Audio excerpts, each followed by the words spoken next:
kun se taistelu oli ohi siitä huutamisesta, siinä oli monta samanlaista huutajaa, jotka huutivat aggressiivisesti. Ja se kun päästiin loppuun, niin siinä oli vähän semmoinen tyhjentävä olo, että vähän aikaa semmoinen hiljaisuus ja sitten oli sellainen yes! No niin!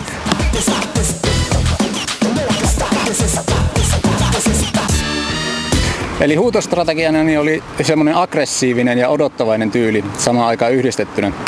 Odotin aina semmoisen hetken, kun ei ollut paljon huutajia, että oli vähän aikaa rauhallisempaa ja sitten mahdollisimman aggressiivisesti koko ajan huutoja sisään, aina korotus heti, kun joku yritti siihen huutaa. Ja lopulta siinä tulee sitten semmoinen hetki, että pystyy saamaan sen kellon loppuun asti ja pääsee siihen finaaliin.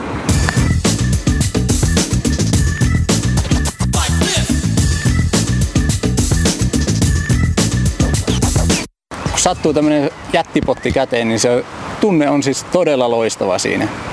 Jos sieltä löytyy vielä semmoisia muita aggressiivisia huutajia, jotka todella kamppailee siitä huudon kohteesta, niin siinä tulee semmoista sykettä suoniin.